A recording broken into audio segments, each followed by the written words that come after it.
எனினிய சகாக்கில் இதனோட புது project Kawasaki KB100 RTC rebuild. இதில் என்னால் முடிஞ்ச அளவுக்கு எல்லாமே சாப்டர் வைஸ் கேட்டகரைஸ் பண்ணியிருக்கேன். அதுலேயுமே சப் கேட்டகரிஸ் பார்ட்ஸ் தனியாக இருக்குது.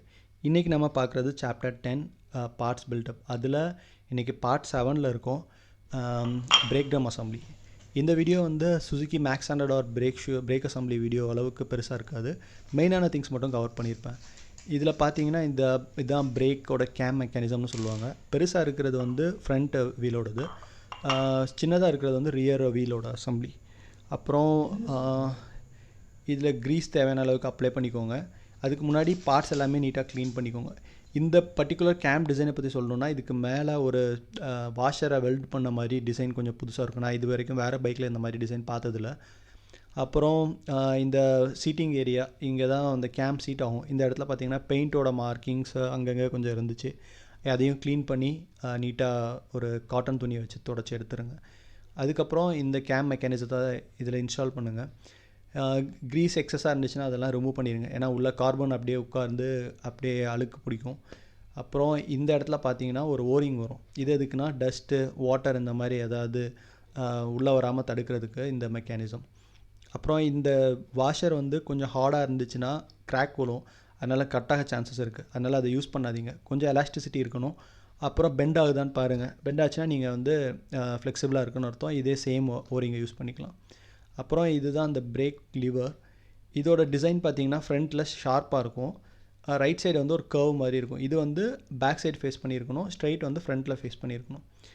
இதை வந்து நம்ம லாக் பண்ணணும். அதுக்கு முன்னாடி அதுக்காக பிரேக் ஷூஸை ஃபஸ்ட்டு நம்ம இன்ஸ்டால் பண்ணணும். இதில் 2 டென்ஷன் ஸ்ப்ரிங் வரும். இதை ரெண்டுத்தையும் வச்சுட்டு இதோட ஒரு சைடு பார்த்திங்கன்னா பிரேக் ஷூ ஃப்ளாட்டாக இருக்கும், இன்னொரு சைடு வந்து ஒரு கர்வ் மாதிரி இருக்கும். ஃப்ளாட் ரெண்டுமே ஃப்ளாட் சைடு சீட் ஆகணும், கர்வ் ரெண்டும் கர்வ் சைடு சீட் ஆகணும். அப்புறம் இந்த ஃப்ளாட் எண்ட் வந்து கேம் மெக்கானிசம் சைடில் சீட் ஆகும், இன்னொன்று சைடு வந்து ஸ்டட்டு சைடு சீட் ஆகும்.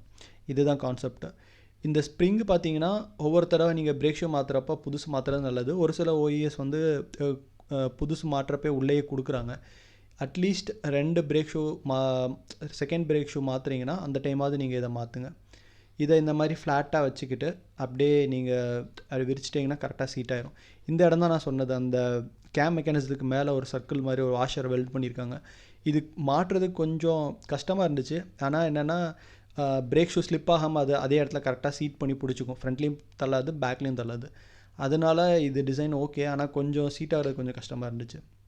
அப்புறம் இந்த ஆரோ மார்க் எது வரைக்கும் நம்ம யூஸ் பண்ணலாம் அப்படின்னு இருக்கும். இது பார்த்தீங்கன்னா இது ஒரு சின்ன பெண்டு இருக்கும். இந்த பெண்டு வந்து மேலே பார்த்துருக்கணும், இல்லைனா கீழே இருந்துச்சுன்னா அந்த பெயிண்டில் உரசி அந்த பெயிண்ட்டை ரிமூவ் பண்ணும். அப்புறம் இந்த மெக்கானிசம் வந்து சீட் பண்ணுறது தான் நமக்கு டவுட்டே இருக்கும். அதுக்காக தான் இந்த வீடியோவே செஞ்சது. ஏன்னா எந்த டிஸ்டன்ஸில் மாட்டணும்னு தெரியாது. இதுக்கு பார்த்தீங்கன்னா பழைய பிரேக் இதை கேபிள் எடுத்துக்கோங்க. எடுத்துகிட்டு அதோட பொசிஷனை பாருங்கள். பொசிஷனை பார்த்துட்டு சேம் டிஸ்டன்ஸில் கரெக்டாக வச்சு லாக் பண்ணிடுங்க. இதில் ஆக்சுவலாக இன்னொன்று விஷயம் என்னென்னா,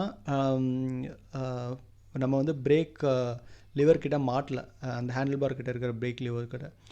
அதனால் அதில் ஒரு ஃப்ரீ ப்ளே கொஞ்சம் வரும். அதனால் அதை ஒரு 2 இல்லைனா 3 கியர் உள்ளே கொஞ்சம் கம்மி பண்ணி உள்ளே வச்சே அசம்பிள் பண்ணுங்கள். பொசிஷன் ஓகே கரெக்டானதுக்கப்புறம் இந்த மாதிரி லாக் பண்ணிடுங்க. சுற்றியில் வச்சு அடிச்சிங்கன்னா கரெக்டாக சீட் ஆயிரும்.